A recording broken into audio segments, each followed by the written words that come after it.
avait un peu plus d'ambiance dans le hall tout à l'heure quand même.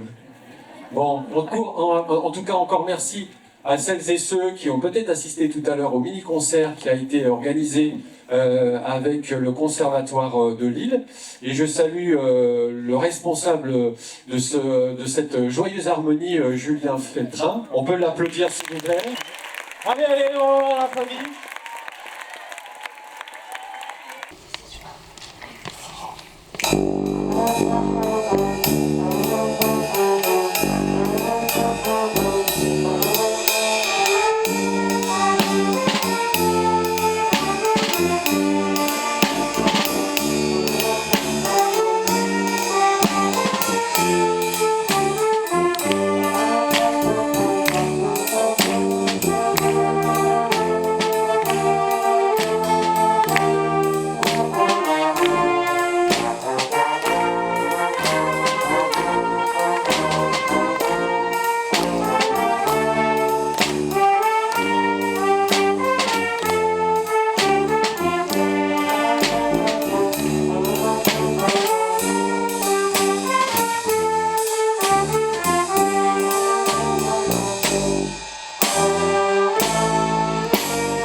Emmanuel Courcol, Sarah Simon et Benjamin Laverne, on peut les applaudir encore une fois.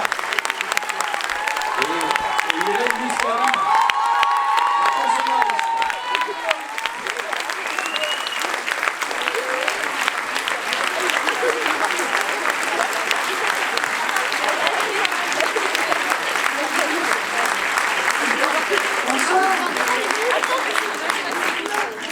Bravo, hein. Bravo, c'était incroyable. Je vous explique. Il y a 15 jours, j'ai appris que j'avais une leucémie. Ah merde. Oui.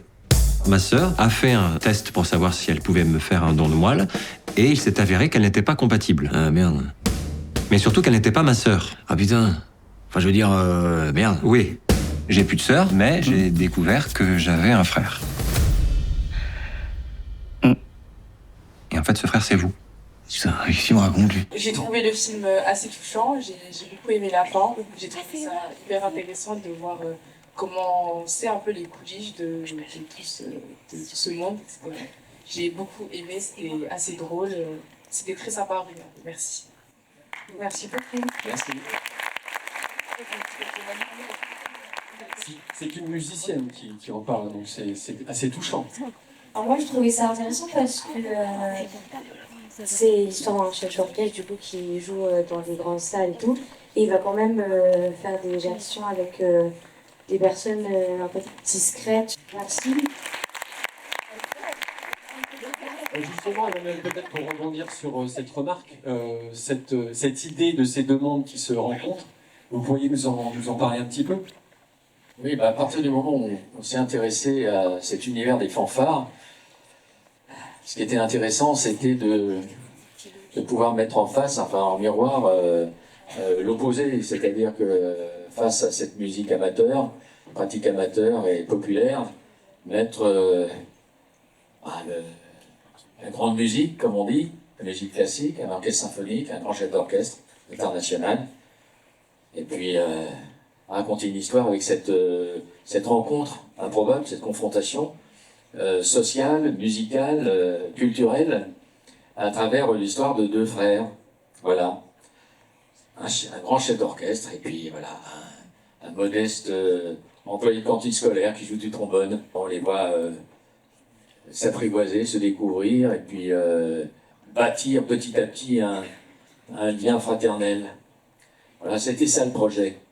Et puis grâce à ce fil rouge de l'histoire, découvrir aussi un monde, découvrir une région, découvrir des enjeux économiques, des enjeux sociaux, culturels, et puis avoir des portraits de gens qui nous touchent, qui nous ressemblent. Il était super bien fait, donc bravo. J'ai une question. Est-ce que vous jouez vraiment du piano? Enfin, c'est vraiment vous qui jouez du piano? Alors on va voter. Oui, c'est vrai que dans cette scène, on a découvert avec Pierre, donc qui joue Jimmy, qu'on avait, alors lui il est meilleur que moi au piano, vraiment, mais on fait un peu du boogie-woogie comme ça, sans forcément savoir lire la musique.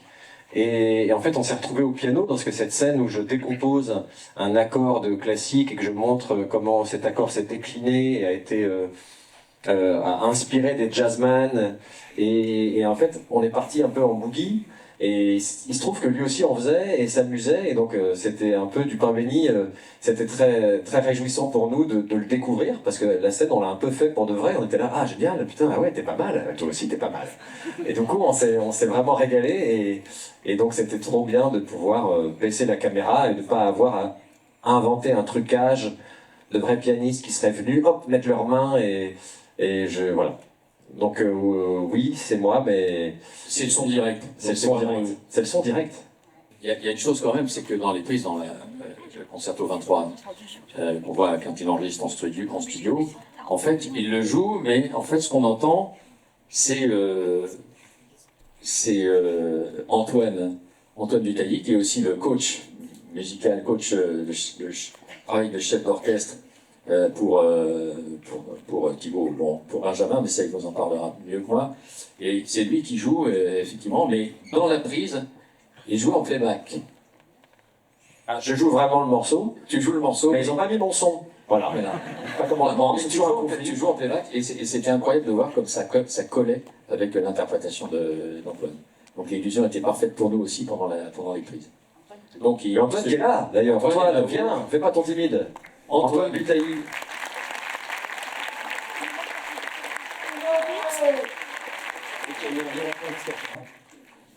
Et il a bossé d'ailleurs au Nouveau Siècle. Ça, hein. À Lille, vous connaissez? Et vous allez voir aussi dans une courte séquence de masterclass où c'est l'inverse, où c'est Benjamin qui le. C'est moi qui le dirige, alors c'est vraiment, mais c'est pas, je lui fais les mains, attends, doucement avec tes mains, là, vas-y, monte un peu ample, large, alors qu'il est tellement fort. Et voilà, je remercie énormément Antoine qui m'a beaucoup accompagné tout le tournage pour créer toutes ces scènes de musique, enfin pour travailler toutes ces scènes dès la scène d'ouverture, cette grande scène de répétition, et de trouver le vocabulaire aussi, et de savoir comment s'adresser à l'orchestre, et de comprendre la géographie de l'orchestre, et le piano aussi. Enfin, on a lancé tous ces chantiers de ces scènes musicales, et on travaillait pendant le tournage. Parfois, pour les 3 jours après, on disait alors qu'est-ce qu'on va faire pour cette grande scène finale aussi, où j'avais une oreillette avec parce que ça passe de 3 temps à 2 temps. Donc merci Antoine. Je tiens à préciser aussi que la première scène, c'est vraiment Benjamin qui dirige l'orchestre. Donc c'est aussi le son direct, et il n'y avait pas de trucage avec un autre chef qui était là. Donc on avait beaucoup travaillé sur la première séquence pour que ce soit vraiment Benjamin qui dirige les musiciens, donc qui voit quelle est la réaction des musiciens, le délai avec le geste, et que ça soit vraiment un vrai contact. Et cette scène-là aussi, c'est vraiment le son et la réalité, c'est vraiment Benjamin qui dirige. Et donc voilà, on a beaucoup travaillé, mais c'était génial, très doué, un élève très doué. La trompette, j'en avais pas fait du tout. J'ai eu aussi une coach pendant 3 mois qui s'appelle Estelle, qui a fait le même rôle qu'Antoine auprès de moi et Pierre pour le trombone. C'était super intéressant parce que on a de la chance dans notre métier de pouvoir en faire plein, de pouvoir apprendre des choses tout le temps. J'avais appris l'accordéon pour un film précédent. Là, j'apprends à faire du cheval, bientôt pour une série. Je mens beaucoup sur mon CV. Je sais tout, voilà, je suis censée tout faire, mais je ne sais rien faire. Et non, et ce que je trouvais très beau dans le scénario, dans la scène, dans l'histoire d'amour entre Jimmy et Sabrina, c'est qu'elle n'était pas classique. On la sent bien tout petit à petit. Il y a vraiment un regard aimant de ma part sur lui. Et lui n'est pas forcément prêt à vivre cette histoire. Il en a peur.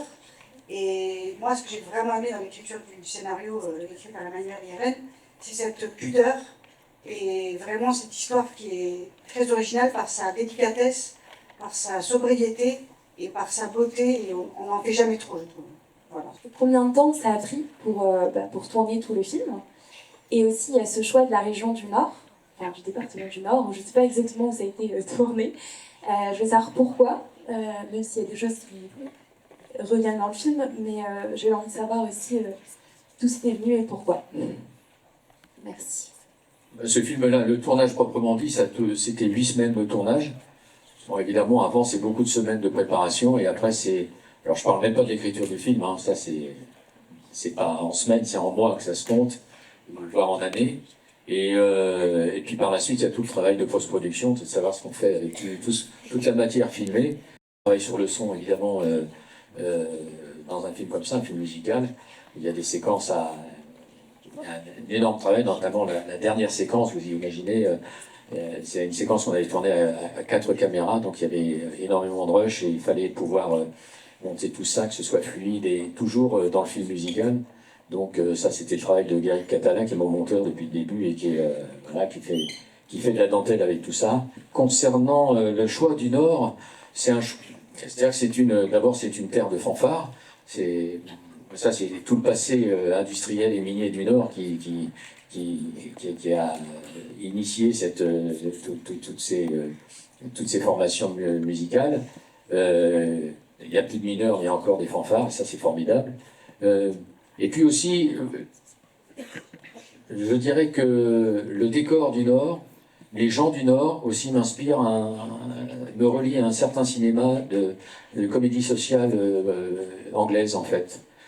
Qu'on peut retrouver avec les films de Ken Loach voilà, je vous ai pu voir avec les Full Monty et compagnie, qui est un cinéma que j'aime beaucoup parce que c'est une comédie, c'est de la comédie, en même temps c'est du drame et en même temps ça parle toujours d'une réalité sociale ou économique dure, c'est sans que le fond est sans concession. Et voilà, on voit des gens se débattre avec tout ça avec plus ou moins de bonheur et on se sent très vite en empathie avec eux. Donc voilà. C'était pour ça que j'ai choisi le Nord et je ne le regrette pas du tout parce que ça a été une aventure humaine aussi formidable avec la rencontre de la fanfare de l'Alain, puisqu'on a tourné beaucoup à l'Alain, puisque c'est l'harmonie des mineurs de l'Alain qu'on avait rencontré avec Irène au moment des repérages d'écriture. On était au début de l'écriture. Ils nous avaient accueillis, je dirais, de la même façon que vous avez pu le voir quand Thibaut se rend pour la première fois à Wanacourt voir son frère. Qui débarque en plein milieu d'une répétition et que instantanément, je dirais, entouré, presque adopté, il fait partie de la famille, on boit des coups, et voilà. Et c'est ce qu'on a vécu, nous. Non, si je me permets de rajouter par rapport au Nord, c'est qu'on nous l'a dit, on le sait, quand on a tourné, on le sait encore plus. Mais on a remarqué ce soir, on a fait plein de salles aujourd'hui, on a enchaîné. Et franchement, c'est une des salles les plus chaudes qu'on a eues, les plus réactives. Et ça fait vachement chaud au cœur. Merci beaucoup.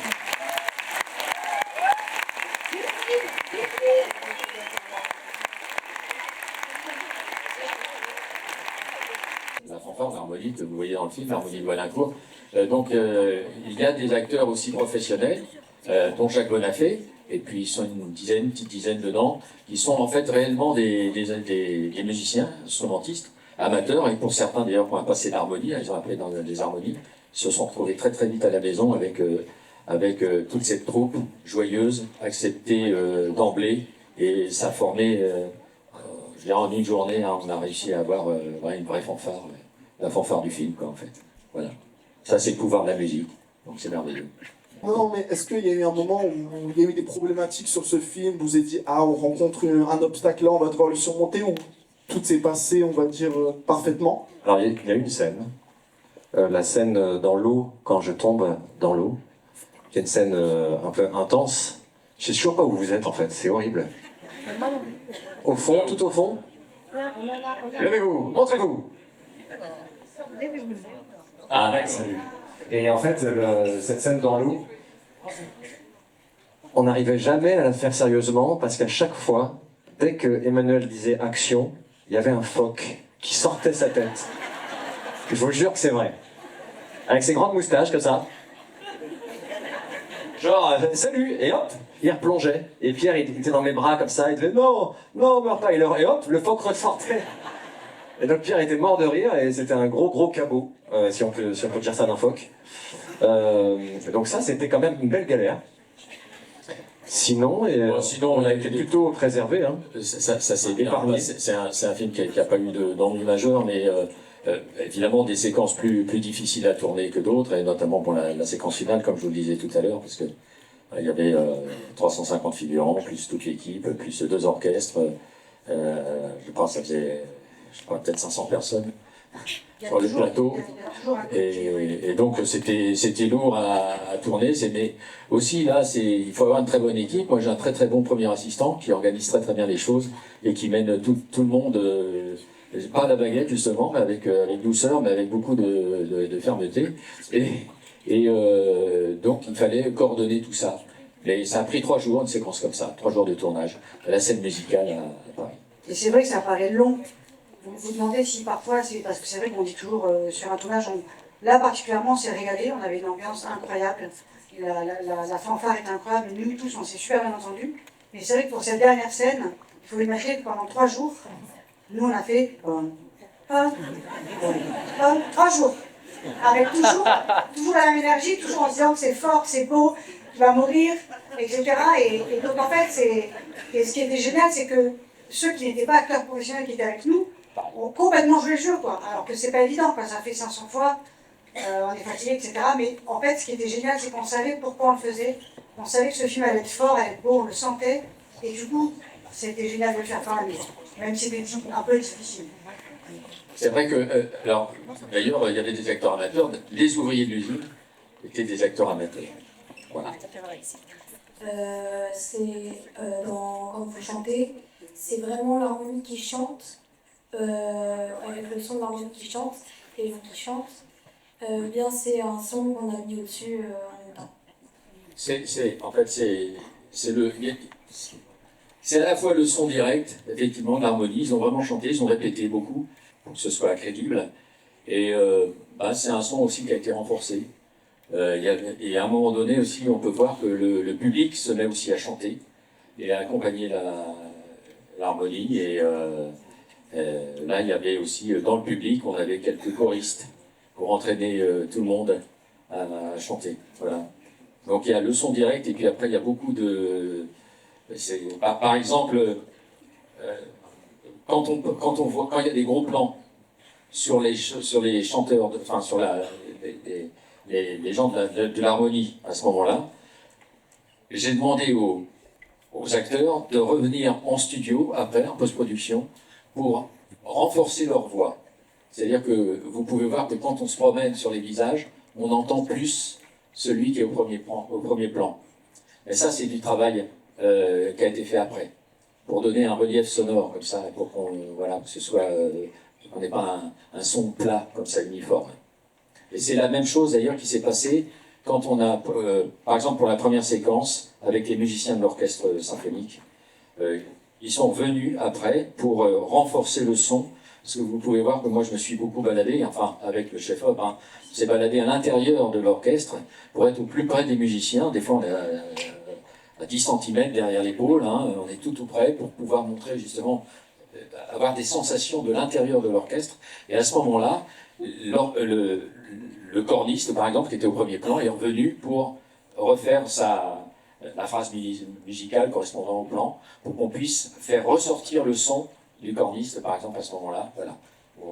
Voilà. Ça, c'est du bidouillage après, mais qui est très important pour donner du relief sonore au film. Est-ce que vous avez eu une scène en particulier que vous avez dû faire beaucoup de fois, qui vous a vraiment posé beaucoup de problèmes? Le boléro, on peut plus l'entendre, ça c'est sûr.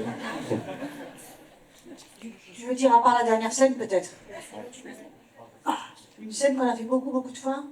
La scène des défilés, elle n'était pas évidente, parce qu'on était avec des vrais défilés, avec des vrais fanfares. Donc c'était toute une journée où c'était organisé, pas pour nous, en tant que comédien, en tant que tournage de film. Il fallait que nous, on s'insère dans ce défilé-là, avec les géants, etc. Tu vois cette scène? Mais ça, on l'a pas fait plusieurs fois, parce qu'on n'a pas arrêté le défilé pour dire attendez, on va la refaire. Donc tout le monde au départ, on va la refaire. Donc c'était vraiment pas possible. Donc ça, c'était compliqué. C'était un autre mode de filmage, parce que là, on était vraiment en mode reportage, avec une caméra à l'épaule. Voilà, c'était un tournage comme ça. On a l'impression que ça fait un peu reportage, un peu documentaire. Voilà, ça c'était compliqué. Mais sinon, il n'y a pas eu de scène. On a été obligé de refaire, parce qu'on n'avait pas... Comment? Oui, la scène de l'eau, ouais, à cause du phoque. Enfin bon. Il est là d'ailleurs, on l'accueille, le phoque. Sacré cabot. Tu veux se montrer jusqu'au bout, t'imagines? Salut. En fait, le phoque n'était pas dans le cadre, hein, donc de toute façon, c'était pas trop gênant. Il n'y a pas eu. C'était compliqué à faire parce que c'était des scènes complexes. Hein. Il faut tremper un acteur et puis le ressortir et puis qu'il aille se changer sans leur faire une crise. Voilà. Ah, il faut le sécher. Il faut le sécher. Donc on me foutait sur un cintre, comme ça en plein soleil, pendant 1 heure.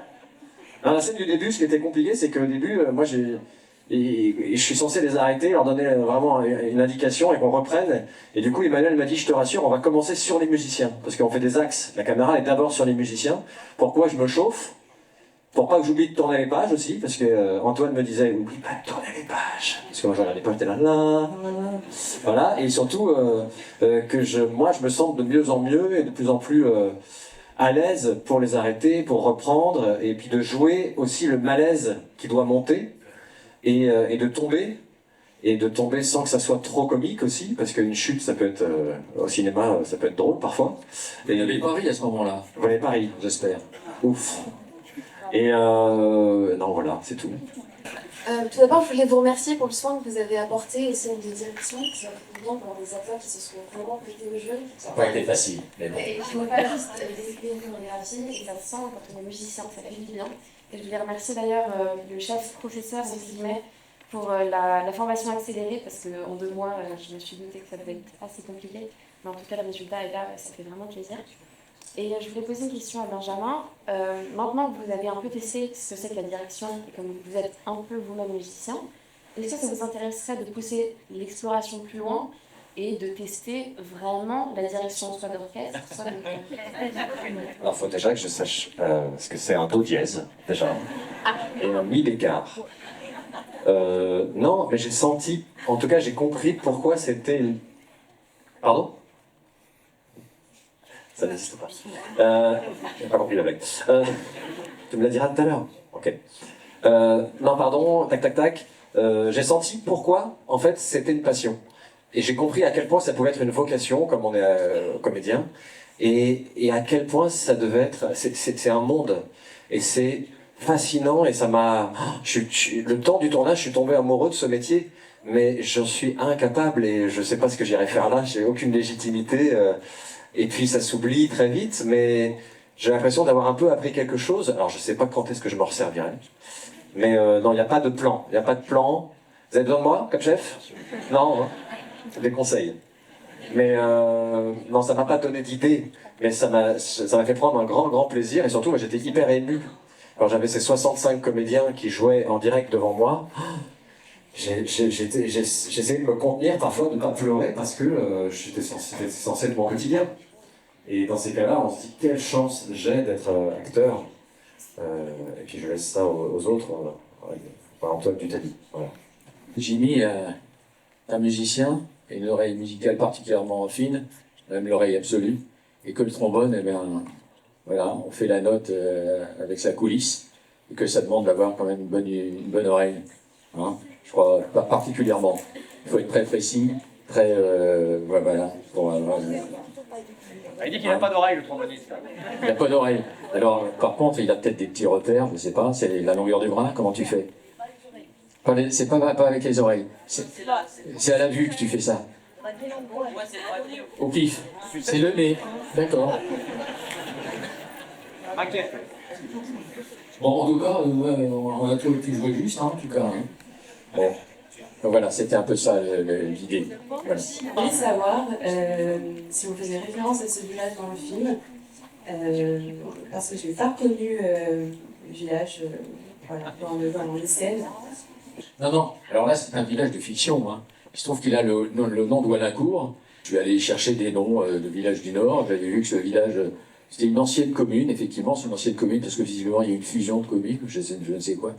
Mais non, alors j'ai été mis en relation avec des gens de l'harmonie de Walincourt, qui m'ont demandé si c'était, voilà, si j'avais pas pompé quelque chose chez eux, mais non, en fait, c'est vraiment juste le nom, en fait. Après, tout le reste, je me suis inspiré des fanfares, de la fanfare principalement de l'Alain, puisqu'on a tourné là-bas, et de toutes les fanfares qu'on a pu rencontrer, et de toute la documentation qu'on a pu avoir sur le sujet avec Irène. Est-ce que vous avez préféré une scène en particulier au niveau du tournage et aussi du jeu? C'est une bonne question, ça, pour finir. Moi j'ai un gros faible pour la scène où, quand Jimmy a raté son concours de trombone et qu'il revient au stade de foot et qu'il est déprimé et que Sarah le regarde et qu'elle a un amour dans les yeux, une bienveillance, une tendresse et il dit, je sais plus ce qu'il dit, il dit j'ai merdé, non il dit quoi? J'ai merdé et je suis fan du regard de Sarah sur Pierre, non mais c'est vrai. À ce moment-là, pour moi, c'est la plus belle scène du film. Ouais, voilà.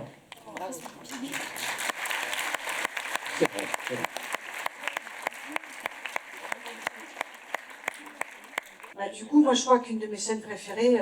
Bah oui, vas-y, s'il te plaît, fais-moi un compliment. Voilà, j'allais dire une scène de moi, mais je suis obligée de faire une scène. T'en as tellement en plus, bah, moi, je crois que quand même si elle paraît un peu évidente, la scène dans l'eau, quand tous les deux, m'a beaucoup touchée. Avec le phoque. Avec le phoque. Mais moi, j'ai pas vu le phoque, j'étais pas là sur le tournage ce jour-là, donc j'étais pas au Touquet. Et elle m'a, la première fois que j'ai vu le film, elle m'a accueilli. Pourtant, je l'avais lu, je la connaissais. Mais tous les deux, enfin, la manière dont tu lui dis c'est fini, ça n'a pas marché, moi, ça me. Voilà. On se lance beaucoup de fleurs là, d'accord. Plein de fleurs. On va pouvoir continuer. Alors, ma scène préférée. Oui, pardon. Ah ouais, c'est quand même important, puisque dans toutes les scènes, j'étais là, moi, par contre. Et c'est difficile d'en trouver une, mais il y a une scène qui me touche plus particulièrement, on dirait. C'est la séquence du repas avec Claudine, entre Thibaut et Claudine, parce que c'est une scène que je trouve extrêmement délicate. Elle, je la trouve absolument bouleversante. Et tout est en pudeur, en délicatesse, et c'est magnifiquement écrit, bien entendu, mais ils sont d'une justesse confondante, quoi, les deux. Vraiment. Clémence Massa. Clémence Massa, qui est une grande comédienne.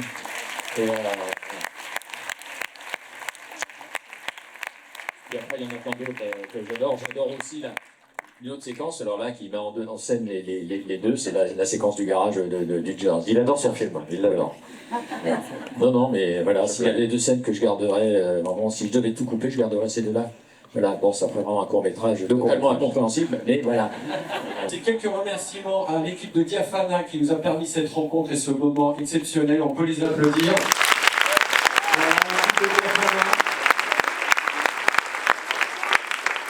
Je voulais également à nouveau remercier les musiciens et Julien Febrin pour la qualité du travail et de l'enthousiasme.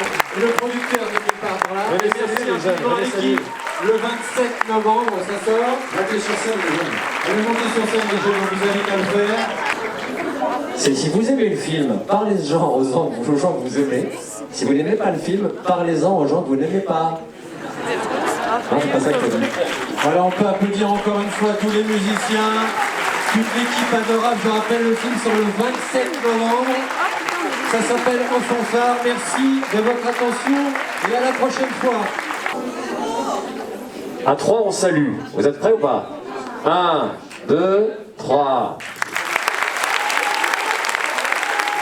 Une deuxième fois. 1, 2, 3. Et on salue 3 fois en France parce qu'on est cabot comme le phoque. 1, 2, 3. C'est la comédie française qui vous parle. C'était un salut de la comédie française officielle. Ce qui est émouvant, c'est que c'est pas seulement un film sur la musique, c'est aussi un film sur l'apprentissage.